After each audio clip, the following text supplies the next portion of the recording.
Live आहोत आता आपण. मी क्लिपनी सुरुवात करतो सर.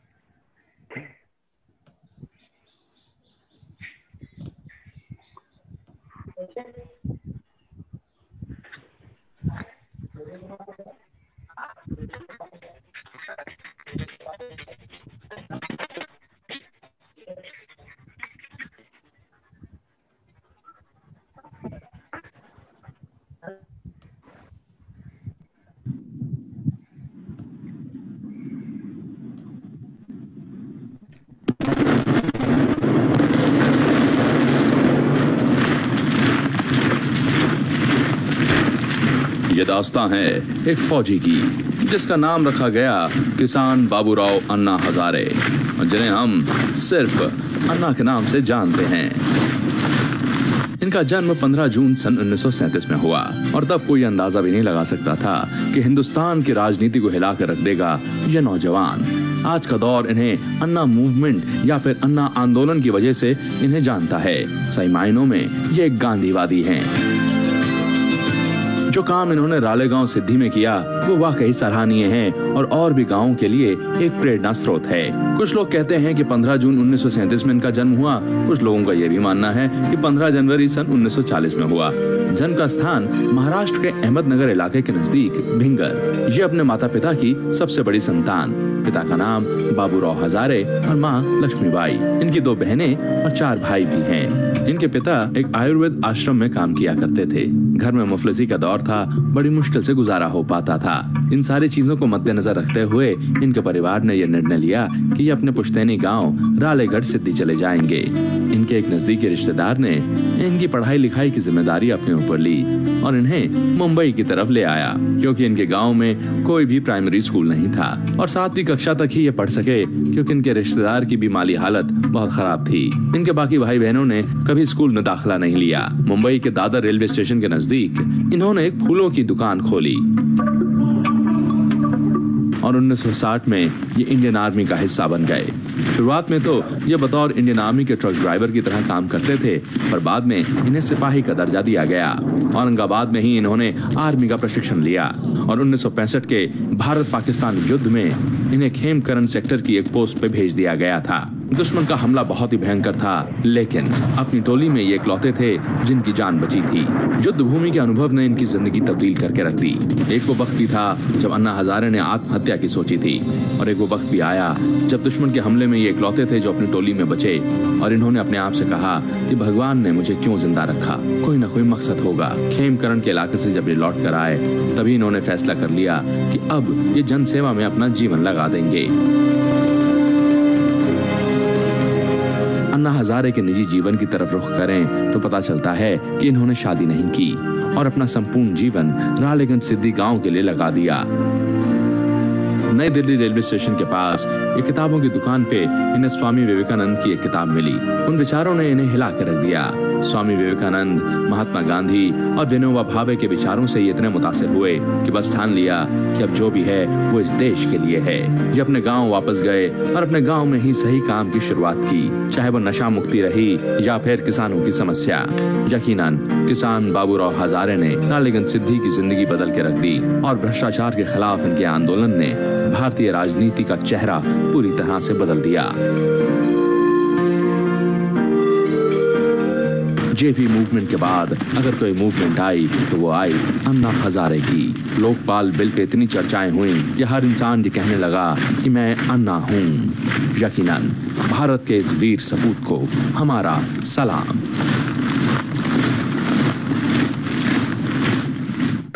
महान प्रतिभाओं के जीवन के बारे में जानने के लिए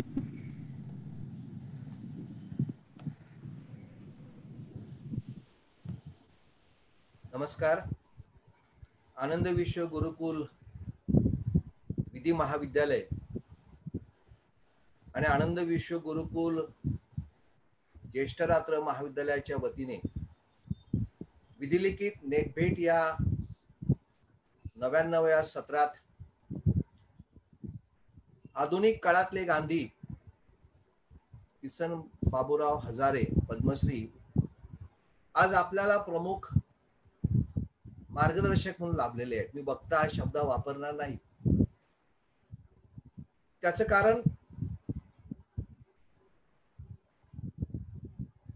की आपलं अवघं महाराष्ट्रात नव्हे तर देश अण्णा या नावाने सगळ्यांना ते परिचित आहेत. आपण या छोट्याशा क्लिप वरना पाहिलं की मग ते महाराष्ट्र भ्रष्टाचार विरोधी जन आंदोलन असो किंवा माहितीच्या अधिकाराची चळवळ असो, लाचलुचपत प्रतिबंधक आंदोलन असो किंवा लोकपाल विधेयक असो, या सगळ्या मागे या सगळ्याचे प्रणेते जर कोण असतील ते अण्णा आहेत हे आपल्याला सगळ्यांनाच माहित आहे. आपण या क्लिप मधनच पाहिलं की अण्णांच्या आयुष्यात 12 नोव्हेंबर 1962 हे साल अतिशय महत्वाचं ठरलं. भारत पाकिस्तानचं युद्ध, खेमकरन नावाच्या सीमेवर हे युद्ध झालं होतं आणि त्या युद्धामध्ये सगळे सैन्य मारलं गेलं आपलं आणि जिवंत राहिले फक्त अण्णा. तो नियतीचा एक वेगळा खेळ होता, तो नियतीचा एक वेगळा डाव होता. आणि मग पुढचा प्रवास आपण सगळ्यांनी अनुभवलेला आहे. अण्णांचं मी मनापासून आनंद विश्व गुरुकुल परिवाराच्या वतीने स्वागत करतो आणि मला विशेष आभार मानायचे ते माझे मित्र अनंत आणि अमोल याचे. या दोन माझ्या मित्रांमुळे आज अण्णा वयाची 82-83 साल सुरू असेल त्यांचं, तरी आज आपल्याशी गप्पा मारणार आहेत. आणि त्यांना बोलतं करण्यासाठी म्हणून आमचे ज्येष्ठ पत्रकार माझे मित्र शशी कोटेकर हे त्यांच्याशी संवाद साधणार आहेत. मी तुम्हाला सगळ्यांनाच, विद्यार्थ्यांना, प्राध्यापकांना, आजचा हा दिवस गोकुळाष्टमीचा दिवस आहे. खरं म्हणजे अण्णा जे स्वतः आत्महत्या करायला निघालेले होते, की स्वामी विवेकानंदांच्या विचाराने हा माणूस बदलला. गांधीजी असो किंवा विनोबा भावे असतो, हे आपले जगण्यासाठी म्हणून त्याने आदर्श मांडले. आणि राळेगण शिट्टी गाव, की जे गाव एकेकाळी दुष्काळग्रस्त गाव होतं, ज्या गावामध्ये वीज नाही, ज्या गावामध्ये पाणी नाही, ज्या गावामध्ये सगळीकडे निव्वळ दारूचे अड्डे, अशा या गावाला निव्वळ महाराष्ट्रच नव्हे तर जगाच्या पातळीवर नेऊन एक आदर्श गाव काय असू शकतं. चमत्काराला आपण विश्वास ठेवत नाही, पण अण्णाजींसारखे जर व्यक्तिमत्व असेल तर मला असं वाटतं उभा देश काय, जग बदलायची ताकद त्यांच्यामध्ये आहे. आपण अनेकांनी अनुभवलं.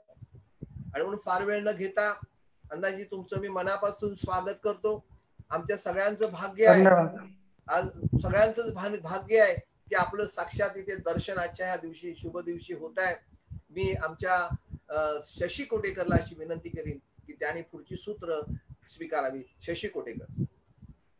नमस्कार. सर्वात आधी तुम्हाला नमस्कार आणि तुम्ही ऑनलाईन उपलब्ध झालात हे सर्वात महत्वाचं आहे आमच्या दृष्टीने.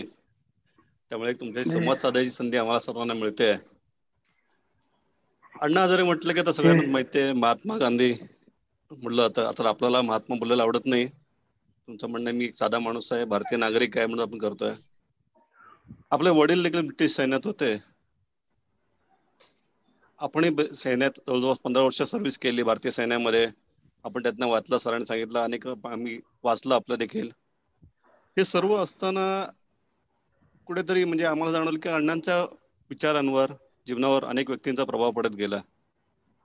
हा जो आहे किसन बाबूराव हजारे ही जी व्यक्ती जी आहे, कुठल्या तरी राळेगण सिद्धी गावातल्या एखाद्या दुष्काळग्रस्त गावातली जी व्यक्ती जी आहे, साधा माणूस जो होता, तो आज एवढ्या उच्च पदावर कसा पोहोचला, एवढा महान कसा झाला, हे आम्हाला जाणून घ्यायला खूप आवडेल. ज्या अण्णांना मला वाटतं की तुमच्यावर तुम्ही एकदा पोलिसाला देखील हात उचलला होता, त्याला देखील मारलं होतं, मला वाटतं तरुणपणी आपण, अशी घटना झाली होती. आणि त्यानंतर अचानक आपण अहिंसा कसं आलं, तर त्याबद्दल थोडं आपलं सांगाल, थोडं आपलं बालपण आणि आम्हाला आपला जीवन प्रवास आम्हाला ऐकायला खूप आवडेल. नक्की कसं झालं?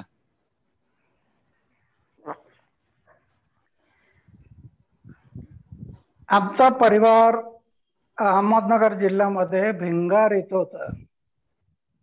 कारण आजोबापासून ब्रिटिश सैन्यामध्ये आजोबा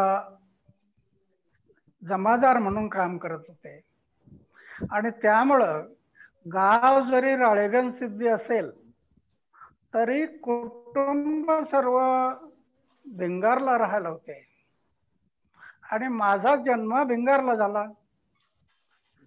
एक तर मी कुटुंबात पहिलं अपत्य, त्यामुळं माझे खूप लाड झाले.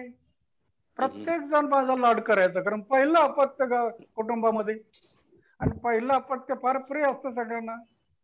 तर राळेगण सिद्धीमध्ये हे पहिलंच अपत्य असल्यामुळे खूप लाड केले. आत्या असायचे, आजोबा असायचे, वडील असायचे, आई, खूप लाड केले. पण पुढे आजोबा वारले, सर्व्हिस मधून कमी झाले आणि आमच्या परिवाराची जी आवक होती ती कमी झाली. त्यामुळं आमचं कुटुंब हे राळेगणला आलं. राळेगणला आल्यानंतर आमचे मामा होते मुंबईमध्ये, त्यांना मुलगा नव्हता आणि मुलगा नसल्यामुळं ते राळेगणला येऊन आमच्या आई आणि वडिलांना म्हटले, हा मुलगा आम्हाला द्या, आम्ही घेऊन जातो त्याला, तिकडे मुंबईला शिकवतो, तिथेच ठेवतो. तर बालपण माझं फार आनंदात गेलं, फार सुखात गेलं. पण ज्या वेळेला आजोबा गेले, वडिलांच्या मागे मग परिस्थिती खालावली.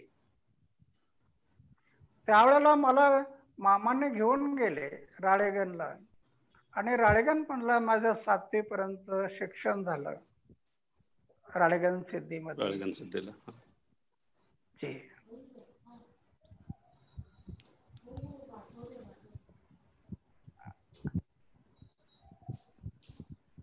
राळेगण मध्ये 7वी पर्यंत शिक्षण झालं आणि मी ज्यावेळेला शाळेत असताना त्या शाळेच्या बाजूला एक फुलाचं दुकान असायचं. मी जाऊन त्या दुकानात बसायचो आणि त्याच्यामुळे मला गोडी निर्माण झाली या फुलाची आणि तिथं मी शिकलो ते फुलांचं शाळेत असताना. आणि 7वी झाल्यानंतर मग मी विचार केला की आपण स्वतः व्यवसाय सुरू करायचा. मग मी स्वतः एक दुकान सुरू केलं आणि आमचे जो भाऊ होते त्या भावांना घेऊन गेलो आणि त्यांनाही शिकवलं. एवढा सुंदर व्यवसाय सुरू झाला. आवक बी चांगले पैसे मिळायचे,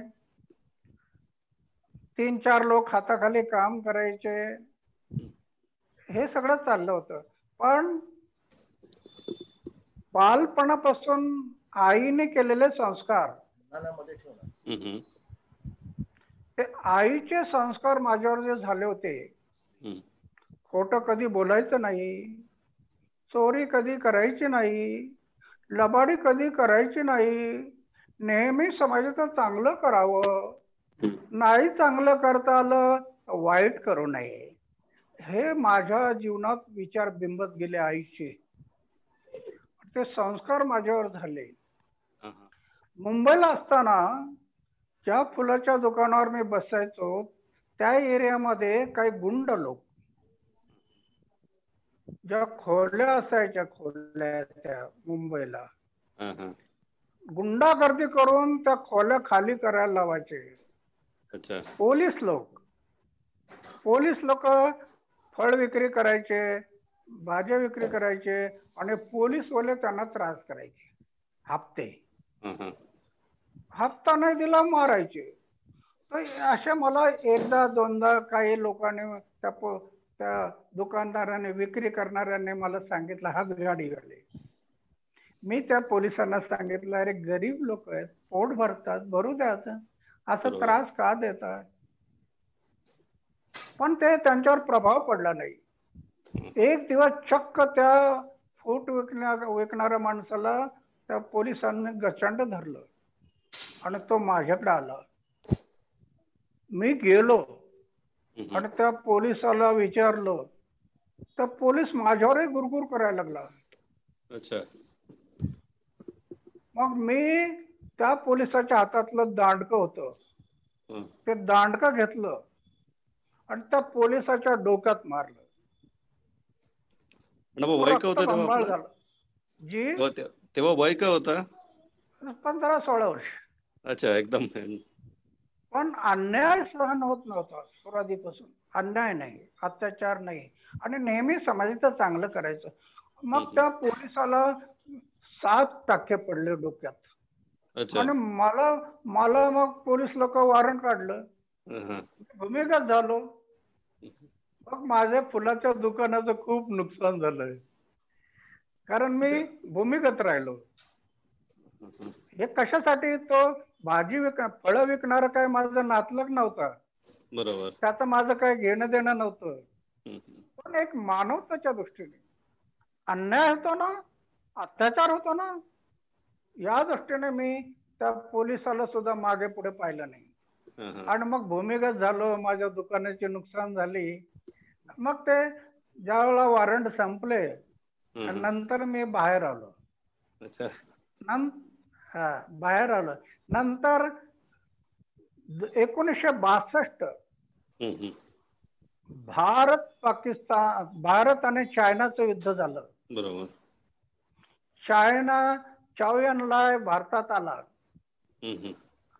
आम्ही सगळे हिंदी चिनी भाई भाई घोषणा दिल्या, त्याचा सन्मान केला. आणि गेला आणि त्यांनी पाहिलं की यांची शक्ती फार कमी आहे. अचानक हमला केला. चायनाने 62 मध्ये हमला केला आणि आमचे जवान, खूप जवान मारले गेले. आमचे राष्ट्रीय संपत्तीची फार हानी झाली. आणि मग भारत सरकारने एक आव्हान केलं तरुणांना, देशाला तरुणांची गरज आहे. स्थलसेना, वायुसेना आणि जलसेना यामध्ये तरुणांची गरज आहे. माझ्यावर आईचे संस्कार, सामाजिक राष्ट्रीय दृष्टिकोन हळूहळू निर्माण होत चालला होता. मी विचार केला, चला आपण जायचं सैन्यामध्ये चीनशी लढण्यासाठी. अन्याय केला ना, अत्याचार केला ना. मग मी डायरेक्ट भरतीला गेलो नाही. त्यावेळेला भारत सरकारने अशी योजना केली होती की राज्याने काही टेक्निकल लोक तयार करून आम्हाला डोनेशन द्यावेत. म्हणून मला मुंबईला PMT ट्रेनिंग स्कूल ड्रायव्हिंगचं ट्रेनिंग दिलं मुंबईमध्ये. अच्छा. आणि ड्रायव्हिंगचं ट्रेनिंग देऊन मला पास आउटचा पास दिला. सर्टिफिकेट. आणि 18 लोक आम्ही मुंबईवरून सैन्यात गेलो. अरे वा. डायरेक्ट युद्धात तुम्हाला थेट युद्धात तुम्हाला हे केलं की कसं? म्हणजे कुठे आधी पहिली पोस्टिंग कुठे दिली? पहिलं औरंगाबाद. औरंगाबादला नवीनच ट्रेनिंग सुरू, देशभर ट्रेनिंग नवीन सुरू झाले होते. जवानांना नवीन ट्रेनिंग द्यायचं होतं. औरंगाबादला एवढ्या सुविधा नव्हत्या, पण आम्हाला तिथं नवीन ट्रेनिंग सेंटर जे सुरू केलं तिथं पाठवलं. पाणी नाही, रात्री 3 वाजता उठायचं, आंघोळीला पाणी नाही, प्यायला पाणी नाही, अशा अवस्थेत ते औरंगाबादला आम्ही ट्रेनिंग केलं. 1 वर्षाचं ट्रेनिंग झालं, पावसाट परेड झाली. आणि मग आम्हाला पंजाब मध्ये पाठवलं, अंबाला. आपला मोबाईल आडवा करता येईल का? सॉरी तुम्हाला, मोबाईल आडवा करता येईल का? आडवा स्क्रीनवर बरोबर दिसेल सगळ्यांना. मोबाईल फक्त आडवा असं. यस. ओके बरोबर. सॉरी आहे तुम्हाला डिस्टर्ब मध्ये.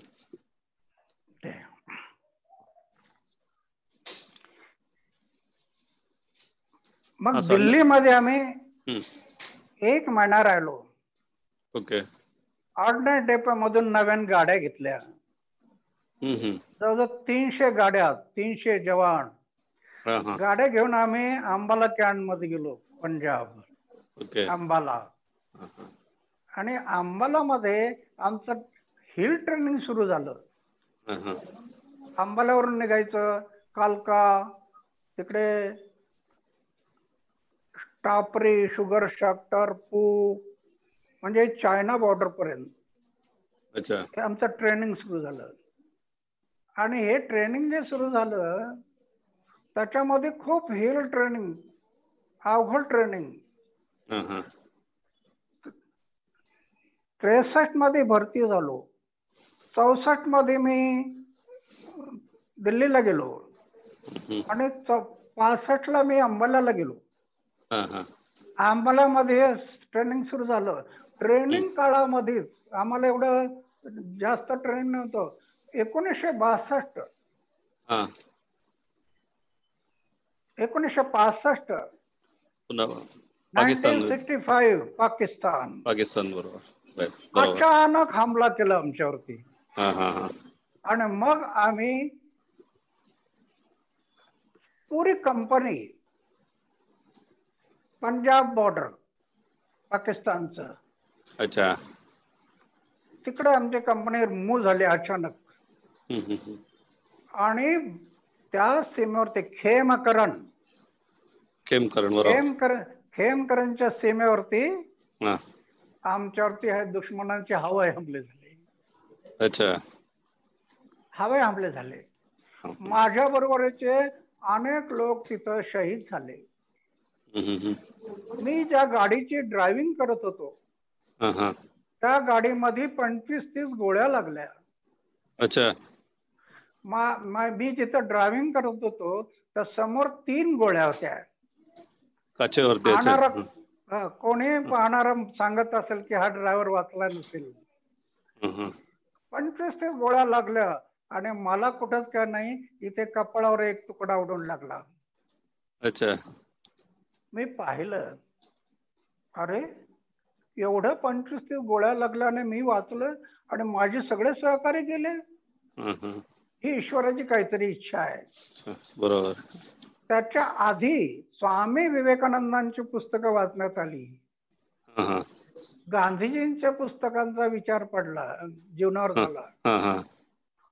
आणि हा ऍक्सिडेंट झाला 1965. खेमकरणच्या सीमेवरती निर्णय घेतला मी. जे माझे सहकारी संपले, जे माझे सहकारी शहीद झाले, मीही शहीद झालो. आता हा माझा पुनर्जन्म आहे.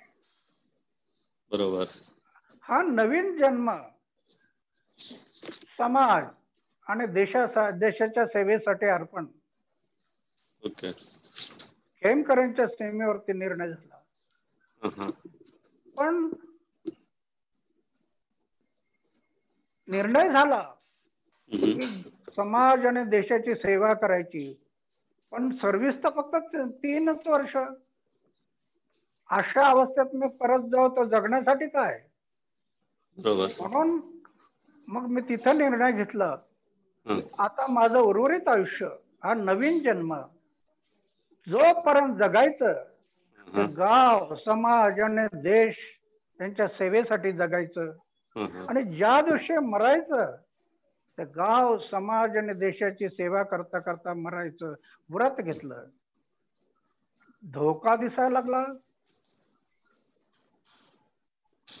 अशा अवस्थेमध्ये तुम्ही सेवा करणार पण लग्न करावं तर चूल पटवणं तुळ जाईल. बरोबर. सेवा कशी करणार. म्हणून मी दुसरा निर्णय घेतला, नाही करायचं लग्न. माझ्या गावासाठी, माझ्या समाजासाठी, माझ्या देशासाठी नाही करायचं लग्न. आणि निर्णय घेतला नाही करायचं लग्न. त्याच्यानंतर मी ठरवलं की पेन्शनचा हकदार होईपर्यंत सर्व्हिस करायची. 12 वर्ष अजून बाकी आहेत पेन्शनच्या हकदारला. 12 वर्ष सर्व्हिस करायची निर्णय घेतला. पण हे मन फार चंचल असतं. आमची लढाईच्या नंतर आम्ही युनिट मध्ये गेलो. गाडी घेऊन रस्त्यावरून चाललो. नवीन लग्न झालेलं जोडपं चाललंय रस्त्याने, मन म्हणायचं अरे ते बरोबर आहे का तुझं बरोबर आहे. पुन्हा विवेकानंद वाचायचं, पुन्हा मला उत्तर मिळायचं तुझं बरोबर आहे. सैन्यामध्ये बडाखाना असायचा. बडाखान्यामध्ये आमचे मिलिटरीचे जवान, लग्न झालंय, कडेवर मूल आहे, जेवणासाठी आलेले आहेत. मी ज्यावेळेला त्यांना पाहायचो पुन्हा माझं मन धोका देण्याचा प्रयत्न करायचं. ते बरोबर आहे का तुझं बरोबर आहे. पुन्हा विवेकानंद वाचायचं, पुन्हा विचार करायचं का नाही माझंच बरोबर आहे. असा हे मनाचा एवढा संघर्ष होता. पण विवेकानंदांचे विचार, महात्मा गांधींचे विचार त्या मनाला लगाम लावत गेले. आज माझं वय झालंय 83 वर्ष. 83 वर्षात तेच विचार काय नाही. तर मला सांगण्याचं तात्पर्य एक आहे की मी जे सैन्यात गेलो ते मला देशसेवा, समाजसेवा, देशसेवेसाठी सैन्यात गेलो, देशाची सेवा केली आणि मग मी पेन्शनचा हकदार झालो. आता मला खात्री आली की माझं जीवन या पेन्शनच्या आधाराने चालेल. माझा बोज माझ्या घरच्यावरती, माझ्या कोणाच्या बाहेरच्यावरती कोणालाही माझा बोज राहणार नाही. बरोबर. पेन्शनच्या आधाराने मी जीवन जगू शकेल आणि त्यातून माझ्या गावाची, माझ्या समाजाची, माझ्या देशाची सेवा करू शकेल, हा मला विश्वास आला. आणि मग मी 1975 पेन्शनवरती आलो गावामध्ये. पण मग गावात सांगितलं ना 40 दारूच्या बट्ट्या. हा जो म्हणजे आपण आपल्या गावातच चाललेल्या गावातच जाऊन सुरू करावं असं का वाटलं आपल्याला की राळेगण सिद्धी ज्या गावात आपण आहे आपलं गाव? त्याचं कारण मी ज्यावेळेला सैन्यातून सुट्टीवर जायचो ना, सगळे दारू मारामाऱ्या, एवढं व्हायला गेलेलं गाव. एकदा आमची यात्रा होती, जत्रा असती देवीची, तमाशा बोलायचे, तमाशा. आणि तमाशामध्ये पुढाऱ्याने, आमच्या गावाच्या पुढाऱ्याने त्या तमाशामध्ये ती कला आहे, तमाशाची ती कला आहे, पण त्या बाईलाच धरलं आणि ती गावाची बदनामी झाली. हे मी पाहत होतो, मला खूप फील होत होतं. ते गावाची परिस्थिती कशी बदलता येईल असा विचार करत होतो. पण सुट्टीच्या 2 महिन्यात मी बदलू शकत नव्हतो. आता मी ठरवलं की माझं गाव, मग समाज आणि देश, म्हणून गावातून सुरुवात केली. पण मग आपण गावीत जेव्हा गेलात नोकरी सोडून, ज्या नोकरी पण त्यावेळेला पहिल्यांदा ती घरी गेला की डायरेक्ट सुरुवातीपासून आपण यादव बाबांच्या जवळ राहायला सुरुवात केली? आणि सुरुवातीला मी घरी राहायचो. दिवसभर आपल्या गावाचं काम करायचो आणि संध्याकाळी घरी राहायचो. आई होत्या, तर कधी कधी त्यांनाही त्रास व्हायचा. 10 वाजता 11 वाजता जायचो. त्या बोलत नव्हत्या, पण मला फील होत होतं. एक तर मी त्यांचं घरातलं काही करत नाही आणि परत रात्री त्यांना त्रास देतो जेवणाचा. मग त्यांना थोडस फील व्हायला लागलं. मला जे ग्रॅज्युएटी प्रॉव्हिडंट फंड मिळाला होता, लोकांचा विश्वास संपादन करण्यासाठी मंदिर मोडकळीला आलेलं होतं. पहिलं मंदिराचं काम केलं, त्याच्यातून लोकांचा विश्वास बसला. पण आई नाराज झाल्या, एवढे पैसे आणले आणि गावात खर्च केले. घरात खर्च करायला पाहिजे, घरात खर्च नाही केले. मला फील झालंय की माझ्यामुळे यांना त्रास होतो. मग मी बिस्तरा उचलला आणि मंदिरात गेलो आणि मंदिरातच राहायला लागलो. म्हणलं माझ्या अजून कोणाला त्रास नको याचा, म्हणून मंदिरात राहायला लागलो. पण माझं कर्तव्य आहे ना, ते माझे दैवत आहे ना आई बरोबर. वडील, ते माझे दैवत आहे. मी जरी मंदिरात गेलो तरी त्यांच्या अंगाला अंगभर वस्त्र, राहायला निवारा, त्यांच्या पोटाची सोय, हे माझं कर्तव्य आहे.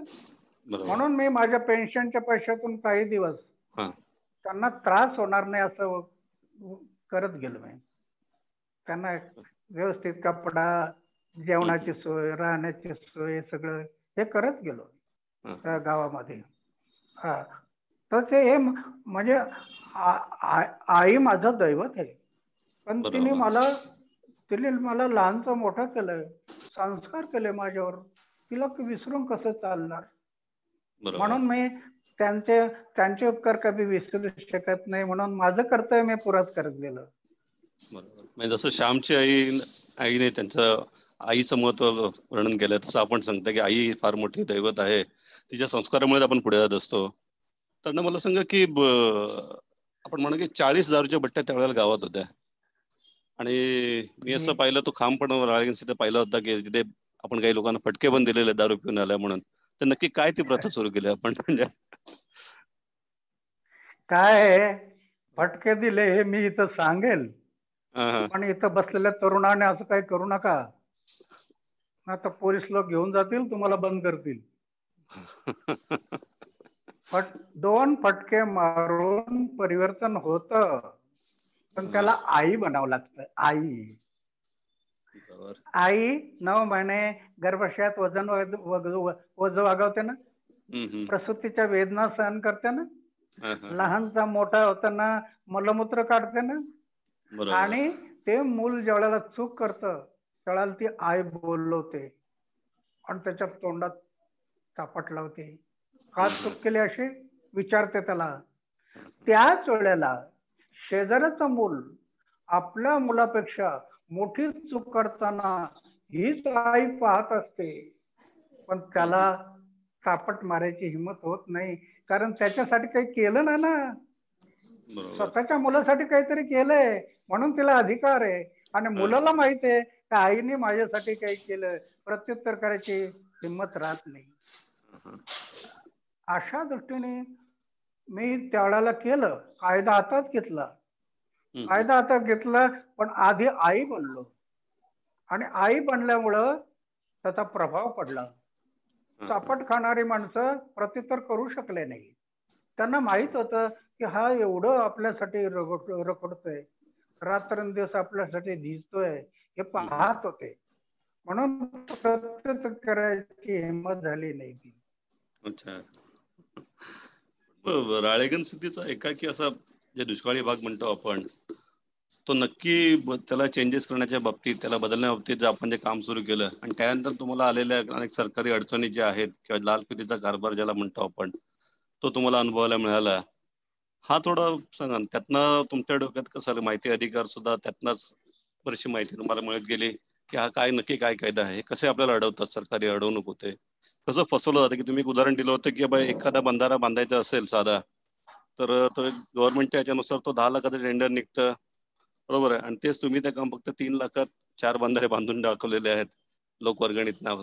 असे आम्ही उदाहरण दिले पाहिजे राळेगण सिद्धीला. नक्की राळेगण सिद्धीत काय नक्की बदल झाला? एक गाव म्हणजे समृद्ध याला म्हणतो आपण, जे गांधीजींनी आपण सांगितलं होतं की गाव हे सुधारलं, गाव स्वावलंबी झालं तर आपला देश सुधारेल, ती योजना आपण नक्की कशी राबवलीत?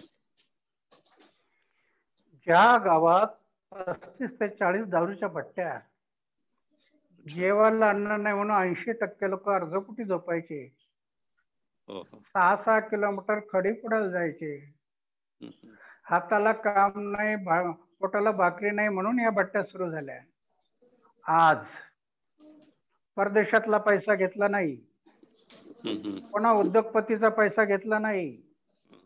ज्या गावात 40 दारूच्या भट्ट्या होत्या त्या गावात 14 वर्ष झालेत 12-13 दुकानं आहेत किराणा. कुठच्या दुकानात बिडी, सिगरेट, तंबाखू विक्रीला नाही. बरोबर. 12 ते 13 वर्ष. आणि ज्या गावात 80% लोक अर्धपोटी झोपत होते त्या गावातून 200-225 ट्रक कांदा भाजीपाला बाहेर जायला लागला. अच्छा. 300 लिटर दूध बाहेर जात नव्हतं. 300 लिटर. आज रोज 6000 लिटर दूध बाहेर चालले. अच्छा. अरे वा. अर्थव्यवस्था बदलली. म्हणून माझी विनंती आहे तरुणांना, हे करोना संपल्यानंतर या, तुम्ही अभ्यास करा. 4 लोकांनी पीएचडी केली आणि 2 जण पीएचडी करतात आता. तर गांधीजी जे म्हणत होते, तुम्हाला देशाची अर्थव्यवस्था बदलायची का? देशाची अर्थव्यवस्था बदलायची असेल तर गावाची अर्थव्यवस्था बदलावी लागेल. बरोबर. शहरांची अर्थव्यवस्था बदलून खरा देशाची अर्थव्यवस्था बदलणार नाही. गावाची अर्थव्यवस्था बदलावी लागेल. म्हणून ती अर्थव्यवस्था बदलण्याचा हा प्रयत्न झाला. आणि अर्थव्यवस्था कशी बदलते याच्यावर आता 4 लोकांनी तर पीएचडी केली. बरोबर. पण आम्हाला ते तुमच्या 2 जण आता करतात. नाही, त्याच्यात काय आहे की काही कोणाचा पैसा घेतला नाही.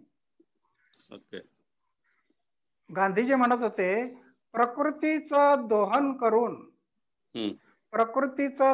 करून केलेला विकास हा शाश्वत नाही, तो विनाश होईल. विकास असा असावा की निसर्गाने दिलेली देण, प्रकृतीने दिलेली देण, तिचा उपयोग करून व्यक्ती, परिवार, गाव स्वावलंबी कसे होईल. मग मी विलासराव साळुंखेचा एक प्रकल्प मी पाहायला गेलो. आयडियाली पावसाच्या पाण्याचा थेंब ना थेंब अडवला. आणि माझ्या गावात मी सुरुवात केलं.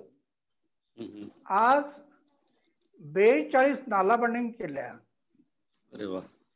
16 सिमेंट बंधारे केले. 18 गॅबियन बंधारे केली. एक पाझर तलाव केला. डीप सीसीटी केली. पुरण विकास केलं. वनीकरणामध्ये 3 लाख झाडं लावली. हे सगळं काम केल्यामुळं पावसाचा पाण्याचा थेंब ना थेंब गावात राहिला. आणि नुसतं थेंब गावात नाही राहिला, त्या पावसाबरोबर चाललेली माती, ड्रॉप सॉइल, ती आमच्या गावात राहिली. स्वतः खरं तर आता करोना आहे पण येऊन पाहिलं पाहिजे. एवढं फिल्टरचं पाणी, फिल्टर. पाऊस अजून जास्त नाही, पण जो पाऊस आडला त्याला पूर्ण जिरवलं, तो फिल्टर जमिनीत जिरला. आणि आज नाल्यामध्ये जे पाणी आलं ते एकदम स्वच्छ पाणी.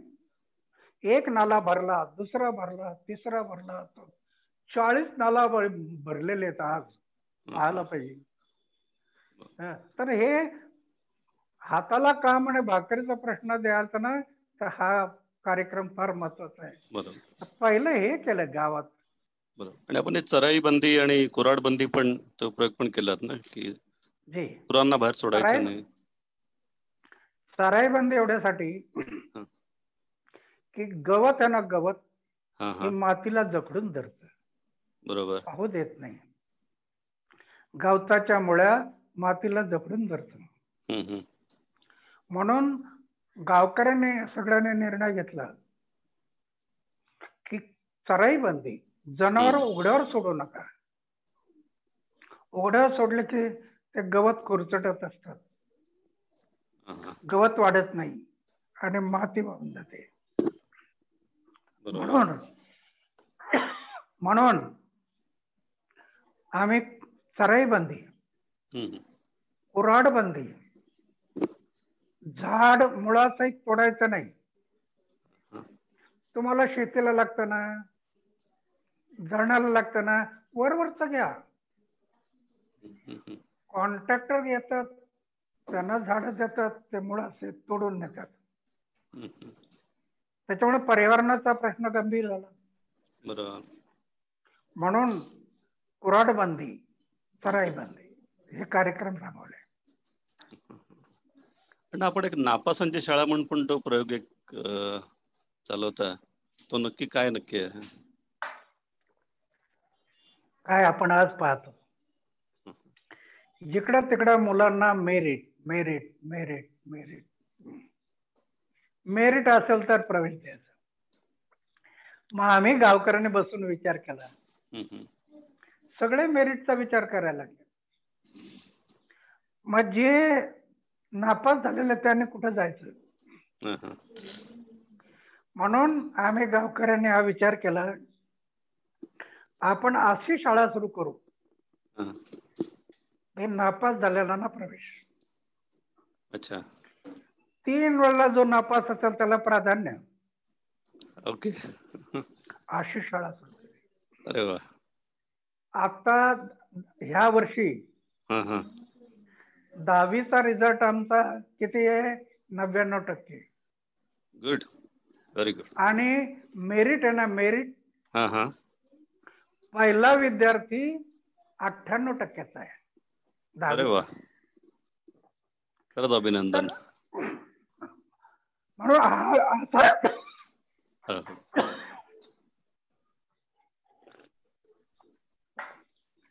म्हणून मी हा विचार केला, पास नाही नापास. आता आमचे नापास मुलं काही जज झालेत, जज. अरे वा, गुड. काही बिझनेसमॅन झालेत, भेटायला येतात. त्यांना अजून आठवण आहे की आम्ही नापास असताना आम्हाला शिकवलं, म्हणून आम्ही अजून येतात, शाळेसाठी काही ना काही करतात. म्हणून आम्ही नापासांची शाळा सुरू केली. गुड. आणि हे सगळं गाव बदलताना, समाज बदलताना अजून नक्की सरकारी यंत्रणेशी जो आपला जो खटका उडाला किंवा जो वाद सुरू झाला, तो नक्की काय, म्हणजे त्याचं पुढे स्वरूप हे वाढत गेलं, नक्की कुठून सुरुवात झाली आणि काय नक्की झालं? त्याचं असं झालं, एका बाजूला आम्ही हा सगळा विकास करत गेलो, आणि विकास करता करता दिवसेंदिवस एक गोष्ट जाणवायला लागली, या विकासामध्ये 1 रुपयातले 10 पैसे सुद्धा गावात जात नाही. कसा विकास होणार? त्याला ब्रेक लावला पाहिजे. म्हणून आम्ही भ्रष्टाचार विरोधी जन आंदोलन नावाची संस्था रजिस्ट्रेशन केली. अच्छा. आणि ज्या ज्या ठिकाणी सरकारमधला भ्रष्टाचार दिसतो त्याचे पुरावे आमच्याकडे येतात, त्याची चौकशी करायचा आग्रह धरला. अच्छा. आणि त्याच्यातून एवढी प्रकरणं यायला लागली, एवढी प्रकरणं, चौकशी करायला सरकारकडं.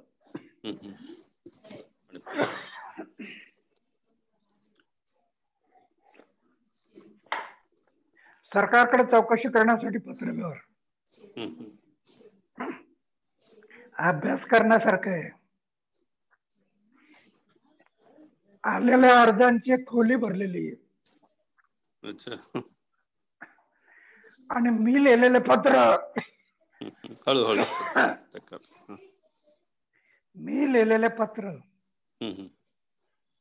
400 पायली आहेत, 400 पायली. अरे बापा, 400 पायली आहेत. एवढा पत्रव्यवहार केला. माझं प्रोसिजर हे राहिलं, बीडीओचा भ्रष्टाचार आहे, सीओ त्यांना लिहायचं 1, 2, 3, त्याचं ओसी आपल्याकडं. मग सीओ कडून नाही आलं, कमिशनर वरती बरं त्यांच्याकडून नाही आलं, सेक्रेटरी रेकॉर्ड तयार केलं प्रत्येक फायलीचं, प्रत्येक प्रकरणाचं. आणि कारण ऍक्शन होत नाही त्यावेळेला धरणे, मोर्चे, उपोषण सुरू केले. ज्या वेळेला उपोषण सुरू झाले, प्रेशर यायला लागलं, कारण पुरावे आहेत ना, पुरावे आहेत. तर असं एक त्या आंदोलनाची पद्धती ठेवली. 6 मंत्री घरी गेले, 6 मंत्री, बरोबर, 400 ऑफिसर घरी गेले. अच्छा. आणि 10 कायदे झाले. 10.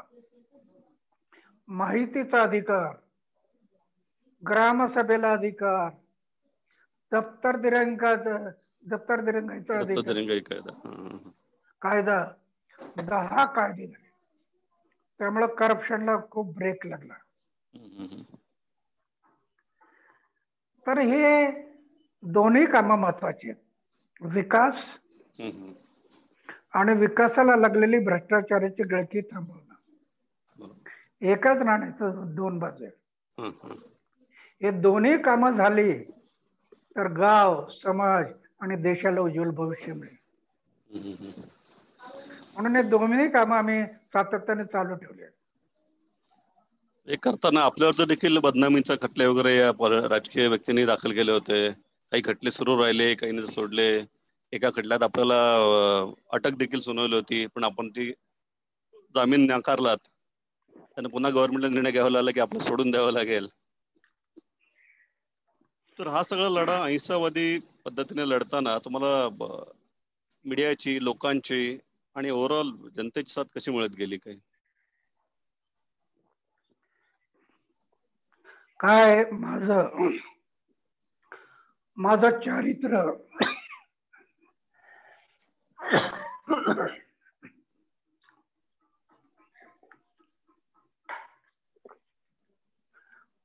चारित्र्य मी एवढं स्वच्छ ठेवलं,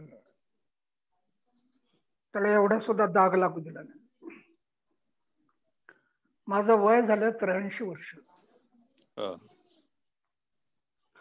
करोडो रुपयाच्या योजना मी राबवल्या. आजही मंदिरात राहतो. झोपण्याचं एक बिस्तर आहे आणि जेवणाचं एक ताट आहे. मला कोटी रुपयाचे पुरस्कार मिळाले, कोटी रुपयाचे. ठेवले नाही, ट्रस्ट करून टाकला. त्याचे व्याज येणारे ते समाजाच्या हितासाठी वापरतो. हे लोक पाहतात माझ्याकडे, त्याचा प्रभाव त्यांच्यावर होत गेला. आणि म्हणून त्यांना विश्वास आला की हा माणूस, याला काही घेणं देणं नाही, तो समाजाच्या हितासाठी लढतो. पण विरोध खूप झाला, खूप विरोध झाला. अधिकाऱ्यांनी विरोध केला. जसं तुम्ही सांगितलं, एका मंत्र्यांनी माझ्या आबरू नुकसानीचा दावा केला. आबरू नुकसानीचा दावा केला. मी सगळे पुरावे सादर केले, पण कोर्टाला मॅनेज केलं. कोर्टाला आणि मला 3 महिन्याची सजा दिली. मी म्हणलं द्या, काय हरकत नाही. समाजासाठी, देशाच्या हितासाठी एवढं मोठं बलिदान झालं. मी 3 महिने जेलमध्ये गेलो तर काय बिघडलं, द्या म्हणलं, द्या सजा. मग तो जज काय म्हणायला लागले, नाही, तुमचं काम, तुमचं वय, तुमची सजा माफ करतो. फक्त तुम्ही यापुढं मंत्र्यांच्या विरोधात बोलणार नाही असं लिहून द्या. बॉन्ड करून. मी त्यांना म्हटलं, अरे मी स्वातंत्र्यात आहे, इंग्रजांच्या पारतंत्र्यात नाही. हजारो लोक फासावर गेले, जेलमध्ये गेल्या. मी गेलो म्हणून काय झालं, द्या म्हणलं सजा,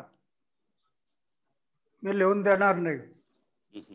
आणि मग मला जेलमध्ये पाठवलं. जेलमध्ये गेलो आणि 5 दिवसाच्या आतमध्ये मला अचानक ऑर्डर आली, अण्णांना सोडा, सरकारला खतरा निर्माण झाला. आणि मला सांगायला लागले, तुमची ऑर्डर झाली सोडायची. मी म्हणलं,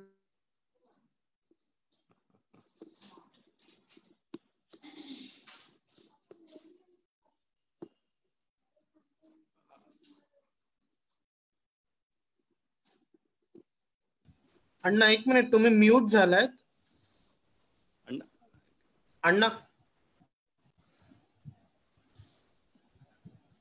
अण्णा तुम्ही म्यूट झालायत. 1 मिनिट. ना एक मिनिट. आवाज येत नाहीये, आवाज येत नाही तुम्हाला. अमोल, हा झालं. हा, नाही येत नाही अजून नाही, आवाज. अजूनही आवाज नाही येत आहे. अण्णा एक आवाज येत नाहीये. अण्णा एक मिनिट अण्णा. एक आवाज येत नाहीये.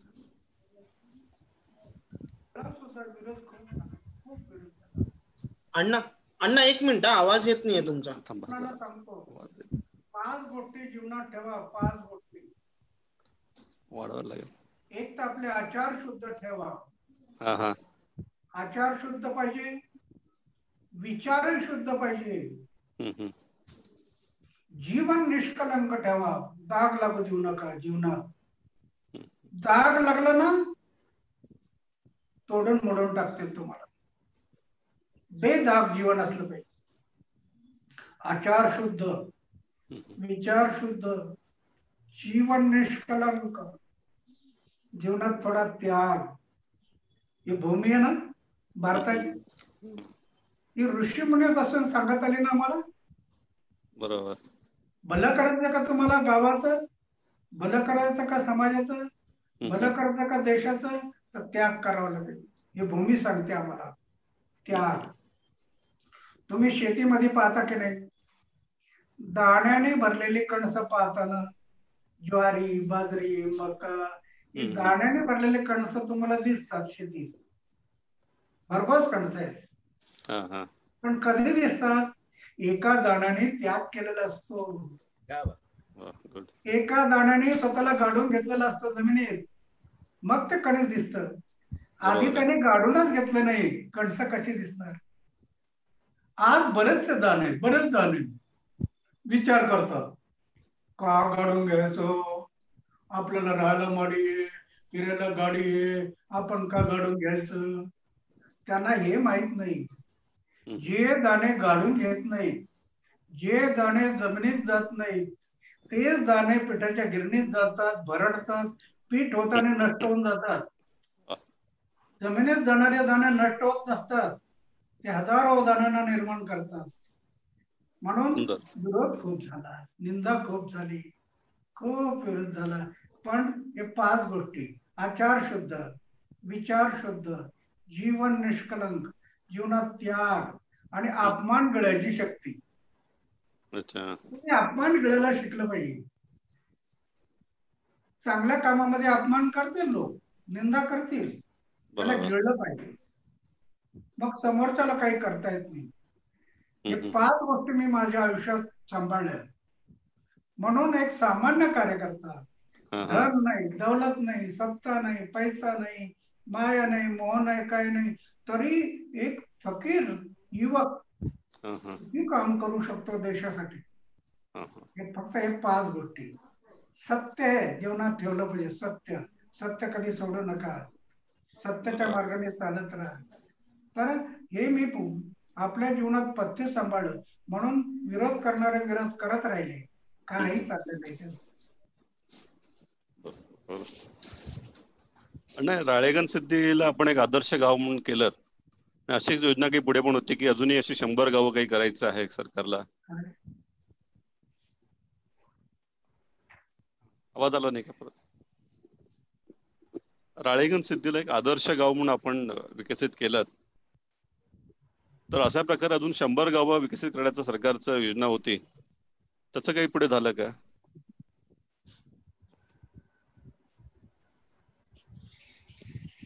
आवाज येतोय ना? हॅलो, अण्णांचा आवाज म्यूट झालाय.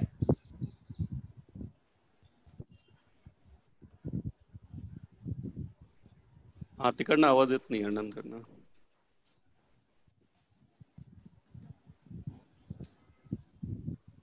अण्णा आवाज येतोय आपल्याला?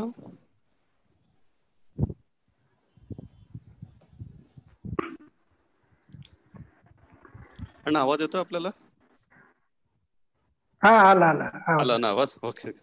हा, मी आवाज हा हा की 2 प्रश्न होते. एक आहे ते म्हणजे राळेगण सिद्धीला आपण एक आदर्श गाव म्हणून आपण चांगलं विकसित केलं, तर अशी योजना होती की अशा प्रकारे 100 गाव विकसित करावी, त्याबद्दल.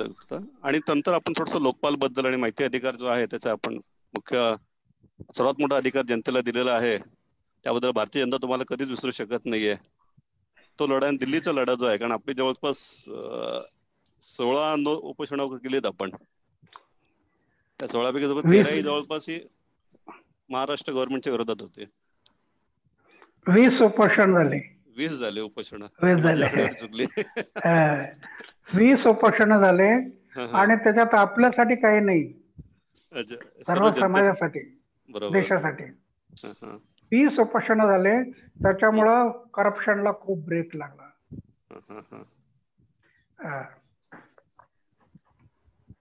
100 गावांचं.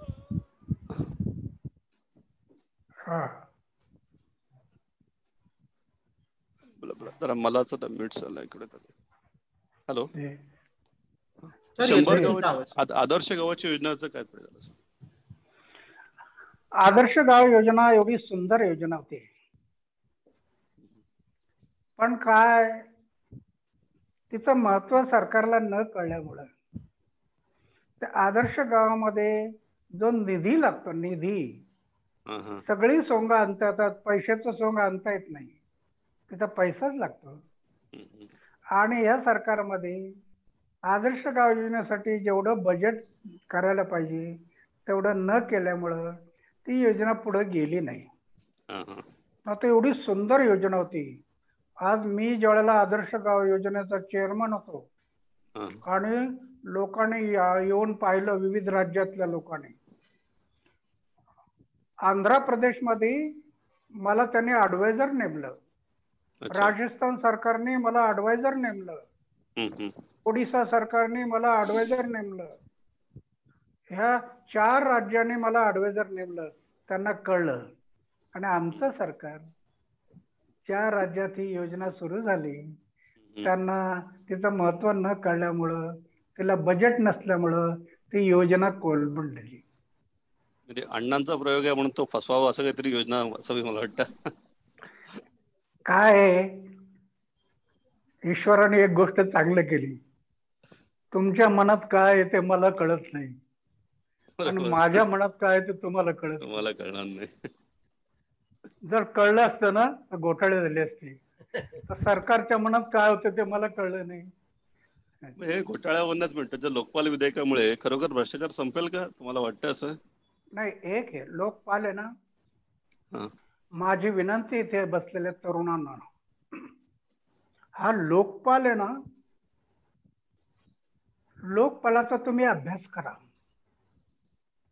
त्याला अभ्यास करा आणि अभ्यासाप्रमाणे लोकपालाचा जो कायदा आहे ना त्या कायद्याची अंमलबजावणी करा. 100% नाही, 80% भ्रष्टाचाराला आळा बसेल. एवढी शक्ती आहे.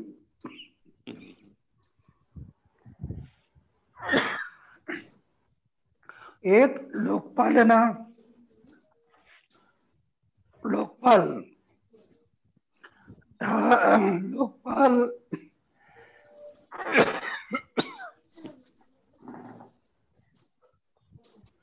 लोकपालाचं बिल 1968 साली आलं होतं. अच्छा. पण ह्या काही पक्ष आणि पार्टीच्या लोकांना नको होतं, तर त्यांना जाचक होतं. 68 मध्ये आलं. 68 ते पुढे आतापर्यंत 8 वेळेला लोकसभेत बिल आलं. 8 वेळेला. अच्छा.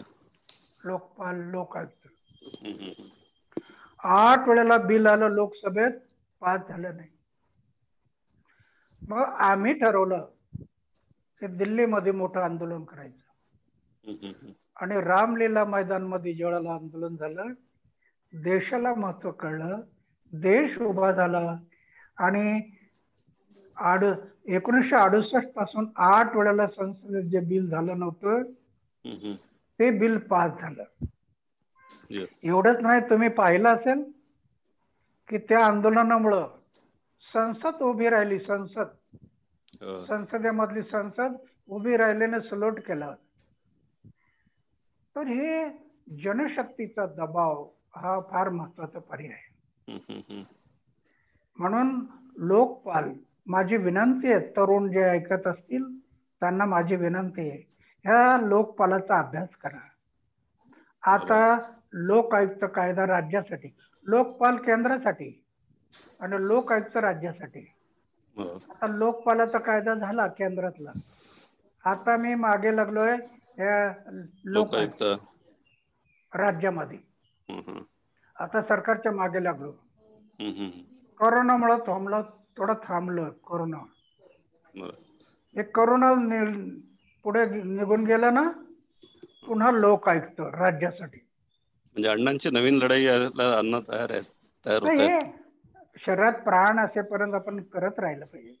समाजाच्या हितासाठी, राज्याच्या हितासाठी, राष्ट्र हितासाठी करत राहिलं पाहिजे. लोकपालप्रमाणेच अण्णा असं की माहिती अधिकाराचा एक मोठा अधिकारी जाणीव आपण करून दिलीत आणि तो सरकारला सुद्धा मान्य करावा लागला. पण आता असं दिसतंय की या आरटीआय खाली माहिती अधिकारात काय उत्तरं द्यायची, कशी द्यायची, याला सरकारी अधिकारी म्हणतात सारखे म्हणजे ज्याला म्हणतो आपण ट्रेन झालेत आणि कसं गोलगोल उत्तर फिरवायला तयार झालेले आहेत. तर यात काही सुधारणा पाहिजे का अजून काही, असं वाटतंय का? त्याच्यात असं आहे, मी आत्ता म्हटलं ना, अभ्यास कमी पडतो, खास करून तरुणांचा अभ्यास कमी पडतो. माहितीचा अधिकार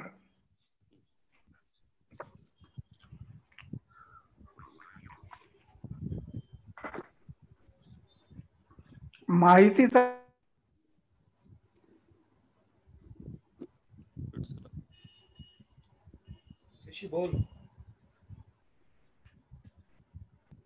म्यूट झालं. अण्णा म्यूट झाला. अण्णा आपण म्यूट झालंय, जरा मोबाईल म्यूट झालाय. हा झालं. हा जरा परत सांगाल.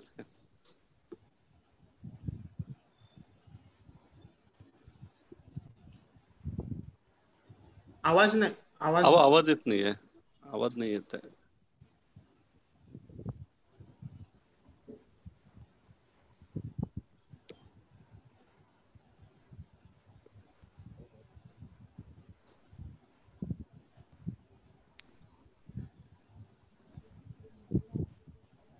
नाही, म्यूट केलंय. म्यूट केलंय. हा ओके, आलं आता येतं. माहितीचा अधिकार मी 8 वर्ष लढत होतो. 8 वर्ष. शेवटी आझाद मैदानात बसलो मुंबईला. करेंगे या मरेंगे ह्या ध्येयाने बसलो. शेवटी तो कायदा करावा लागला आणि तो देशाला मिळाला. पण लोकपालाचा जसा अभ्यास कमी पडतो, तसा माहितीच्या अधिकाराचाही तरुणांचा अभ्यास कमी पडतो. या कायद्याचा कलम नंबर 4 आहे, त्याची अंमलबजावणी होत नाही. अच्छा. त्या अंमलबजावणीत काय आहे, तुम्ही माहिती मागितली, मिळत नाही, तुम्ही सरळ त्या अधिकाऱ्याला ऑफिसमध्ये पत्र देऊ शकता, मला अमुक तारखेला अमुक वाजता तुमच्या ऑफिसमध्ये येऊन ही फाईल पाहायची, द्यावे लागेल. एवढी तरतूद आहे. नाही दिले तर त्या अधिकार कारवाई होईल त्या अधिकाऱ्यावर. कलम नंबर 4 वाचा. म्हणजे आमचा तरुणांचा थोडा अभ्यास कमी पडतो. त्याच्यामुळे हे अधिकारी उलट सुलट काहीतरी टाळाटाळ करतात आणि चाल ढकल करत राहतात. फार क्रांतिकारक कायदा आहे. कारण त्यावेळेला मी हा विचार केला, 26 जानेवारी 1950 साली प्रजासत्ताक आलं, प्रजा या देशाची मालक झाली, सरकारी तिजोरी जनतेची आहे, बरोबर. सगळे अधिकारी लोकप्रतिनिधी जनतेचे सेवक आहेत.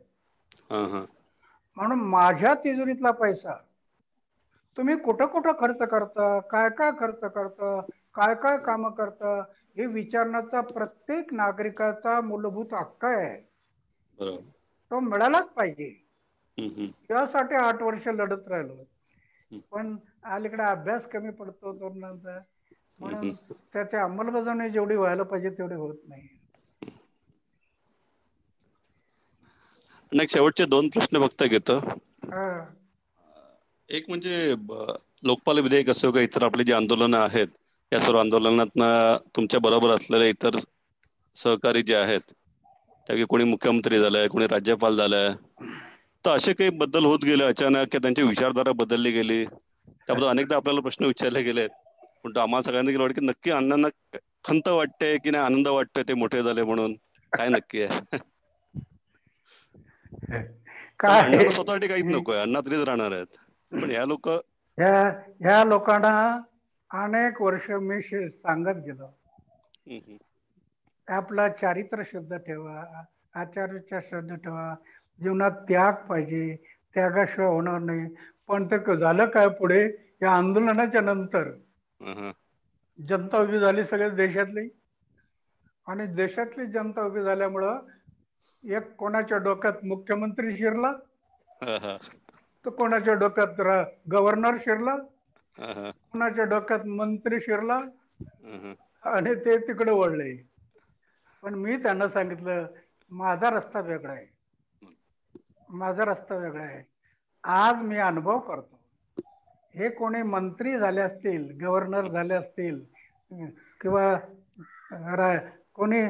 कोणी झाले असतील, मी विश्वासाने सांगतो, मला जो आज आनंद मिळतो ना, तो यांना मिळत नसेल, हे मी विश्वासाने सांगतो. पण ते त्यांचा आनंद व्यक्त करायला कधी राळेगण सिद्धीकडे आले का गाडी घेऊन? नंतर पद मिळाल्यावर कधी आले का आपल्याला भेटायला? नाही, त्यांचा निरोप आला, पण मी म्हटलं आता तुमचा रस्ता वेगळा आहे, माझा रस्ता वेगळा आहे. तुम्हाला राजकारणात जायचं ना, जा. राजकारणातून या देशाला उज्ज्वल भविष्य कधी मिळणार नाही, तुम्हाला जायचं जा. मी त्यांना स्पष्ट सांगितलं. त्यामुळे ते इकडे यायचे आता बंद झाले, नाकारले. आता पुढं मी फोन घ्यायचा बंद केला, त्यामुळे आता फोनही कोणी करत नाही. पण मग आता पुढची लढाई आपण म्हणताय की करोना नंतर आपण लोकायुक्तासाठी लढाई पण लढणार आहोत, तर ती लढाई अण्णा एकटेच येणार आहेत पूर्वीप्रमाणे, की बरोबर अजून काही नवीन सहकारी असतील? नाही, याच्यात जनता उभी राहील ना, कारण हा प्रश्न जनतेचा प्रश्न आहे. बरोबर. आणि हा लोकायुक्त ना एवढा क्रांतिकारक कायदा आहे. लोकायुक्त आजपर्यंत देशात कायदा कधी झाला नसेल असा कायदा हा लोकायुक्ताचा आहे. तो कायदा जर झाला आणि जनतेने, तरुणांनी तो समजून घेतला आणि उद्या आंदोलन झालं, हे तरुण उभे राहतील त्याच्यात, कारण त्यांचा फायदा आहे त्याच्यात. असा क्रांतिकारक कायदा आहे लोकायुक्त. लोकपाल जसा आला तसा लोकायुक्त. केंद्रामध्ये लोकपाल जी याची सुरुवात कुठून करणार आपण? मुंबईत ना की राळेगण मधनच? नाही, आता ते काय करतात, आता मुख्यमंत्र्यांचे मला 2 पत्र आले, आत्ताचे मुख्यमंत्री. करोनामुळं आम्ही जरा कामात गुंतलोय, पण करोना संपल्यानंतर आम्ही हे लोकायुक्त कायदा करू. आणि चीफ सेक्रेटरी त्यांनी लिहिलं की अण्णांचा करोना हे लोकायुक्त कायदा आहे, हे याचे कागदपत्र तयार करा, असं मुख्यमंत्र्यांनी. हे बाकीचे काही बोलत नाहीत, पण मुख्यमंत्र्यांनी लिहिलं. ओके. अण्णा, आपण बोलण्यात असं मला जाणवलं बऱ्याचदा की सरकार आपण तरुणांकडनं फार मोठी आशा धरताय की जे देशाचं भवितव्य आहे. तर एक शेवटचा संदेश आपण मुलांसाठी, तरुण पिढीसाठी, या देशाच्या उज्ज्वल भविष्यासाठी काय देऊ इच्छिता? युवा शक्ती एक राष्ट्रशक्ती. ही युवा शक्ती जर जागी झाली ना, उद्याचं भविष्य दूर नाही समाज आणि देशाचं. अनेक देश घडवले, तरुणांनी घडवले. आणि मी एक तरुण होतो ना, धन नाही, दौलत नाही, सत्ता नाही, पैसा नाही, काही नाही, तर एक तरुण झपाटला किती काम करू शकतो. विवेकानंद म्हणतात, तरुणाने जीवनाचं ध्येय ठरवा पाहिलं. तुम्ही दैनंदिन जे ध्येय ठरवताना, इंजिनियर व्हायचं, डॉक्टर व्हायचं, वकील व्हायचं, हे ठरवा. आयुष्यात काय करायचं हे ठरवा. जी माणसं आयुष्याचं ध्येय निश्चित करतात त्यांना मंजिल दिसते. आपल्या आयुष्यात कुठं जायचं ती मंजिल दिसते. बरोबर. पण ध्येय ठरलं पाहिजे. म्हणून जीवनाचं ध्येय काय ठरवायचं ते ठरवा. जीवनात जसं मी ठरवलं, जनसेवा, राष्ट्रसेवा, समाजसेवा ध्येय ठरलं. बरोबर. विवेकानंद म्हणतात, तुम्ही ध्येय ठरवलं ना, जी माणसं ध्येय ठरवतात ती मरणाला जिंकतात, ती मरणाला घाबरत नाही, ती संकटावर मात करत चालत राहतात, कारण ध्येय ठरलं. आणि विवेकानंद म्हणतात, मंजिल दिसली ना तुम्हाला, आता ध्येय ठरलं ना, मंजिल दिसलं ना, चला मंजिलकडं. आता तुम्ही मंजिलकडे निघला, आता विरोध होईल, निंदा होईल, अपयश येईल, लोक काय काय बोलतील. विवेकानंद म्हणतात, थांबू नका, चालत राहा. कुठपर्यंत? कुठपर्यंत चालत राहा? मरण येईपर्यंत. असं म्हणतात विवेकानंद. आता मी जीवनाचं ध्येय ठरवलं. तुम्ही पहा, हे काम करताना मुंबई सेंट्रलच्या बस स्टँड, जुनं बस स्टँड होतं ना, वर्तमानपत्रावर झोपलो. ध्येय ठरलं ना, वर्तमानपत्रावर झोपलो. रात्री 4 वेळेला मी चौपाटीवर स्नान करून कपडे बदलले, मंत्रालयात गेलो. एक दिवस मी आझाद मैदानात कपडे बदलले. कधी कधी जेवायला पैसे नाही, फुटाने खाऊन दिवस काढले.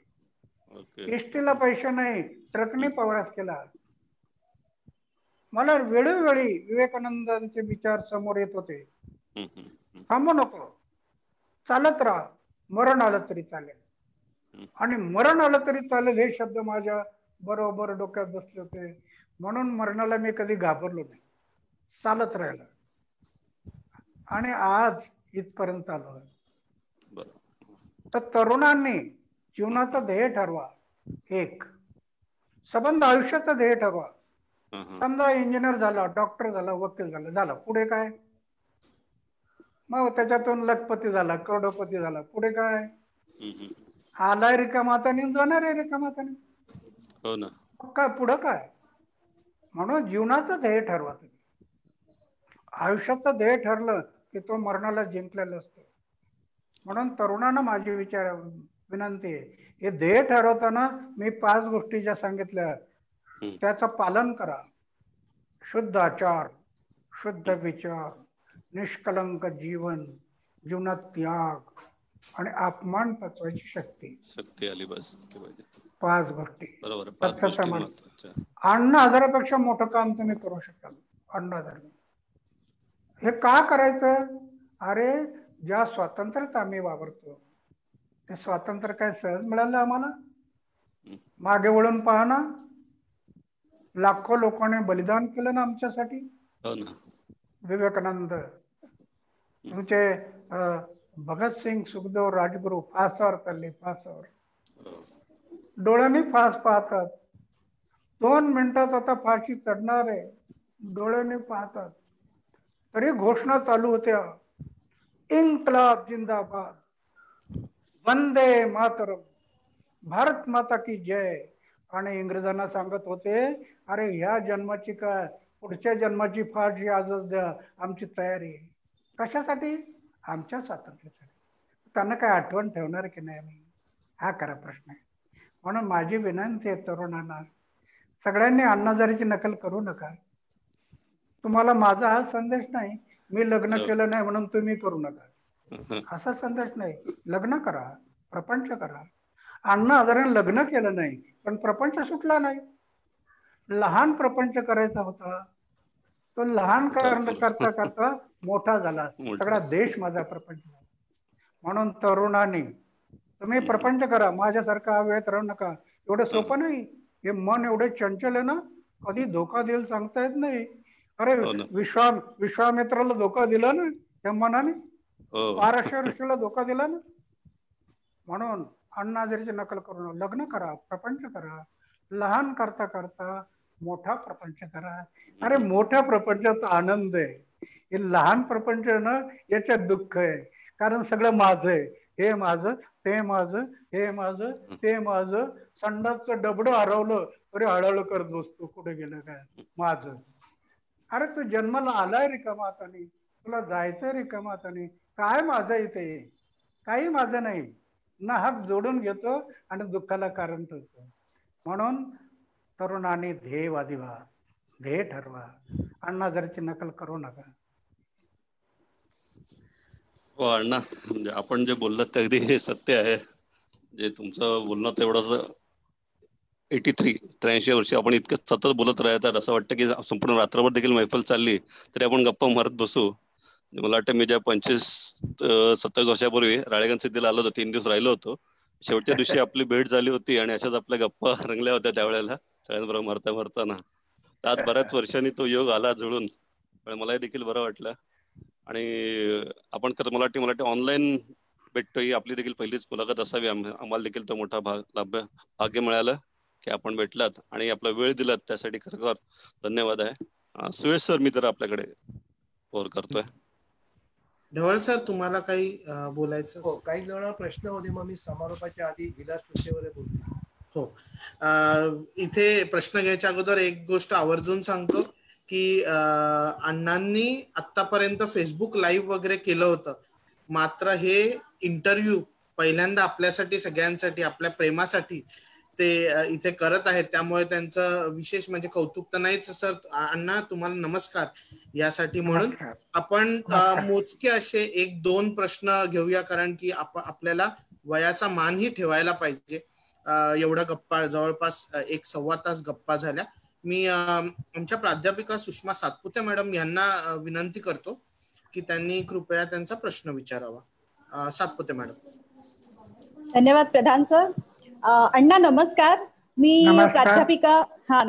प्राध्यापिका सुषमा सातपुते, आनंद विश्व गुरुकुल विधी महाविद्यालयामध्ये 3 इयर्स लॉ आणि 5 इयर्स लॉचा जो LLB कोर्स आहे तिथे शिकवते.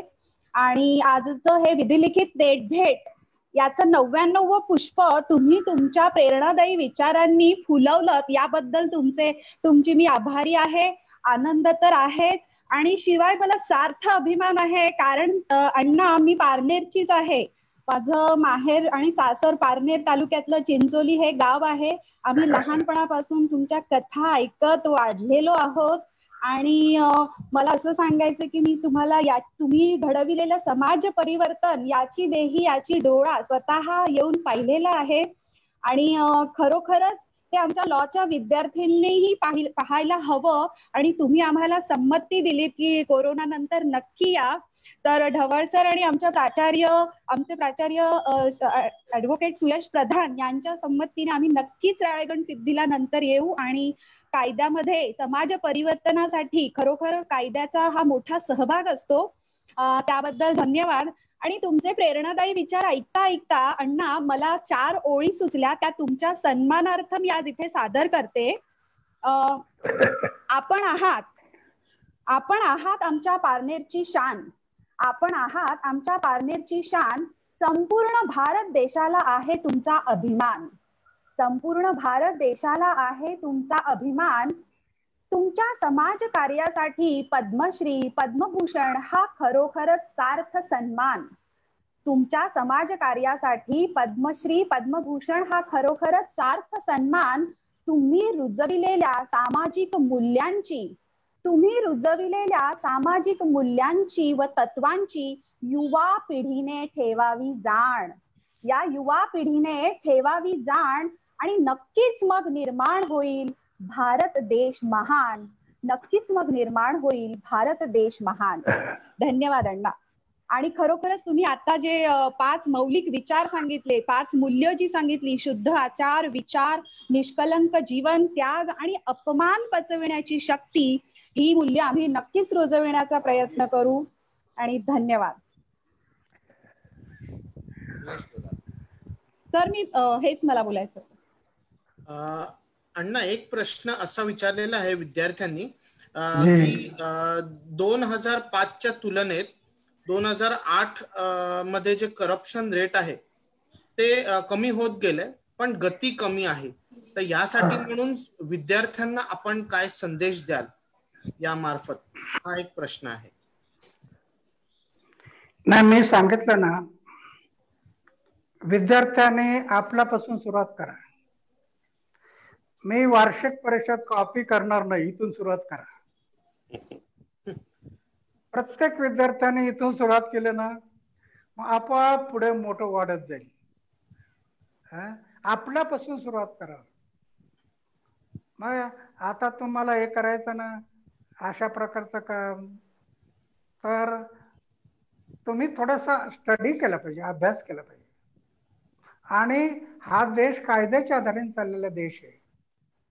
आपला देश घटनेच्या आधाराने कायदे होतात, कायद्याच्या आधाराने देश चालतो. जे कायद्याच्या आधाराने देश जो चाललेला आहे त्या कायद्याचा अभ्यास करा. त्या कायद्याचं पालन नसेल होत तर तुम्ही एकेकाला कोर्टात खेचू शकता तुम्ही. त्याच्यातून तुमच्याबद्दलची एक भीती निर्माण होईल आणि समाजाचे काम होते.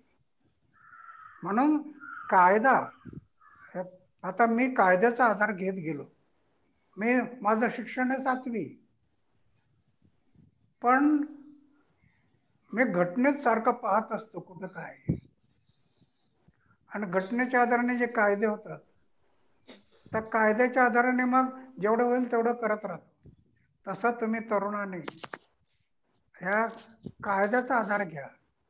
घटनेच्या आधारे कायदे आणि जर करप्शनचं असं एखादं प्रकरण होत नसेल पण कायद्यात आहे त्यावेळेला तुम्ही त्याच्यावर कारवाई करा. आता मी पहा ना 6 मंत्री घरी पाठवले कायद्याच्या दृष्टीने गेले. 7वी शिकलेला माणूस. तुम्ही तर शिकले सवरलेले मुलं. अशा दृष्टीने विचार करा. देश, समाज.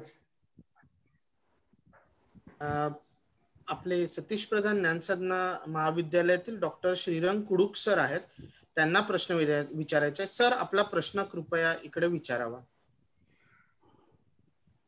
अण्णाजी नमस्कार. नमस्कार. आपण देश, समाज व गाव हितासाठी फार महत्वाचं योगदान केलं, त्याबद्दल आपलं अभिनंदन.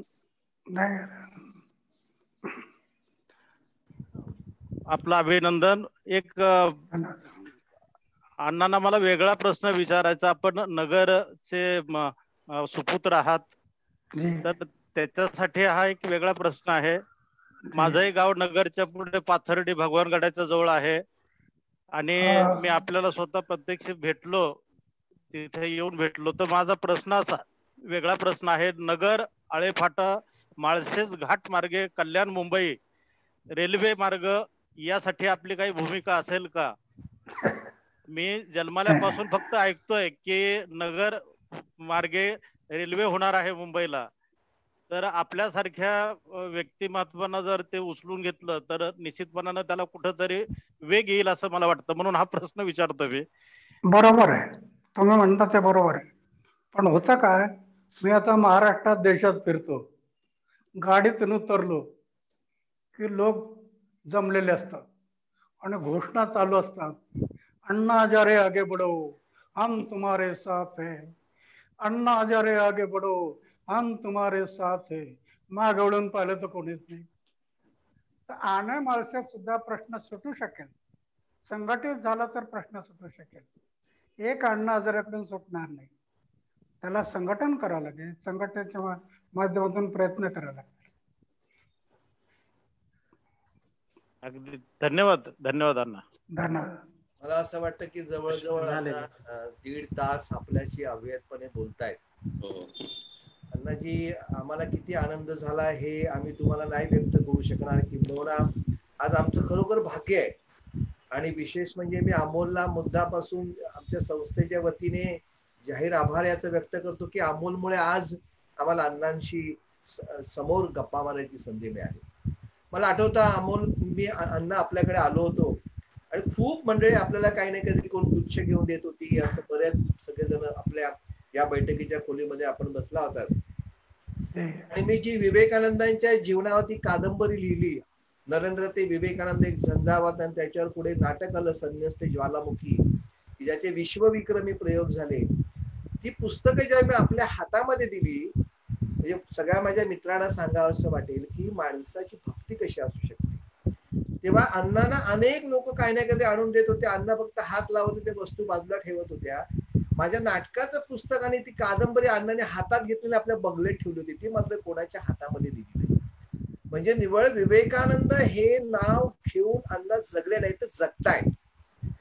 हे आयुष्यात जर असेल तर माझ्या सगळ्या असं अण्णा जी आज आमच्यावर लॉ कॉलेजची मुलं आहेत सगळी, तुम्ही कायद्याचे अभ्यासक आहात, किंवा मी तर असं म्हणेन की कायद्याचा विद्यापीठ आहात.